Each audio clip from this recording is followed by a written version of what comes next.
Mathieu Ménégo, en préparant cette interview, je vous ai demandé de réfléchir aux romans et écrivains qui ont été importants, voire fondateurs dans votre parcours de lecteur, d'écrivain, d'homme. Quel est votre panthéon littéraire? C'est à vous. Alors, comme beaucoup d'écrivains, je lis énormément et j'ai un panthéon littéraire qui n'est pas du tout original. Et donc, moi, je suis un amoureux des gens qui racontent des histoires. Donc, dans mon panthéon littéraire, on va retrouver Alexandre Dumas et Victor Hugo, qui sont pour moi les deux plus grands conteurs de la littérature française, qui ont ce talent incroyable de, voilà, vous embarquez dans des histoires avec des personnages, avec une écriture simple, et Hugo disait faire difficilement des vers faciles. Je crois que c'est ça le plus grand talent de ces deux auteurs, mais vraiment hors normes, qui ont produit une quantité ahurissante de romans qui chacun sont d'une qualité incroyable. Dumas, on le découvre différemment aux différents âges de la vie. Relire Le Vicomte de Bragelonne quand on a passé 50 ans, c'est une lecture de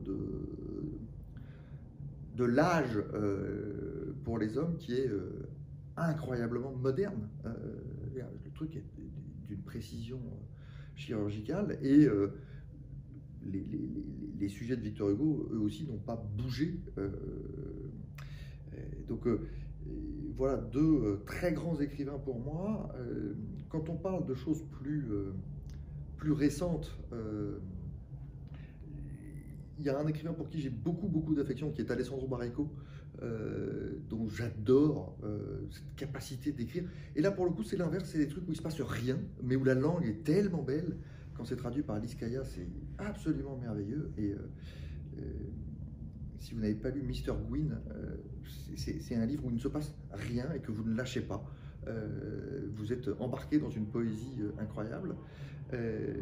Donc Alessandro Baricco, j'ai eu ces mêmes sentiments pour Echnoz. Le jour où j'ai découvert Echnoz, voilà, j'ai découvert Une écriture exceptionnelle. Voilà, un territoire fantastique. Très récemment, il y a deux bouquins qui m'ont vraiment marqué. Il y a L'Art de perdre d'Alice Zeniter, que j'ai trouvé exceptionnel et qui vous fait changer de perspective sur un sujet dont on a l'impression que tout le monde le connaît, puis en fait on ne connaît rien à ce sujet. Et donc j'ai trouvé ça fantastique, L'Art de perdre. Et Valentine Gobi, Un paquebot dans les arbres, qui est un bouquin que j'ai trouvé fantastique, et là aussi qui éclaire tout un tas de moments. Et puis vous me demandiez quelque chose sur l'éclosion ou sur ce qui m'a amené à la littérature. Et je crois que j'explore ces thèmes de la justice et de notre rapport à la justice, parce que c'est quand même le point commun de ces 5 romans, grâce à Gilles Perrault.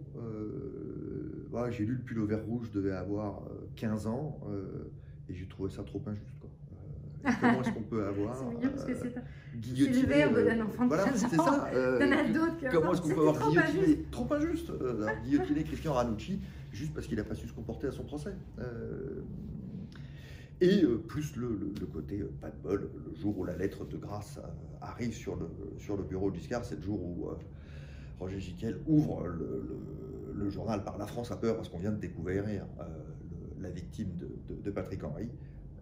Et tout ça fait que voilà, Ranucci est décapité. Et c'est un truc qui m'a profondément marqué, Le Pull au vert rouge. Ouais.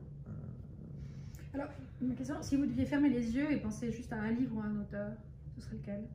Comme ça, de façon très spontanée. Ce serait à Delphine de Vigan, et probablement Les Heures souterraines. J'ai trouvé ce roman incroyablement bien vu sur ces deux personnages, l'un en burn-out et l'autre en quête de sens, le monde de l'entreprise, le monde du soin. Je trouve ça super bien vu. Pas une once de caricature, il y a une écriture chez Delphine de Vigan qui est d'une force incroyable. Ouais, c'est un très beau livre. Votre premier choc littéraire? Yann Kefelec, Les Noces barbares. pareil, ça c'est un truc, le souffle coupé. Et je sais même plus dire de quoi ça parle.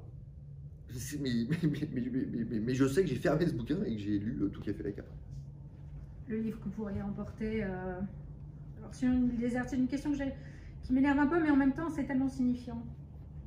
C'est-à-dire que le livre, vous n'avez qu'un livre à lire, à relire et à relire. Et bien, paradoxalement, je pense que je lis pas beaucoup de poésie, mais j'emporterai Les Fleurs du Mal. Parce que si j'en avais qu'un, au fond, à la fin, l'histoire finirait par me fatiguer. Alors que la poésie, je pense, me fatiguerait moins.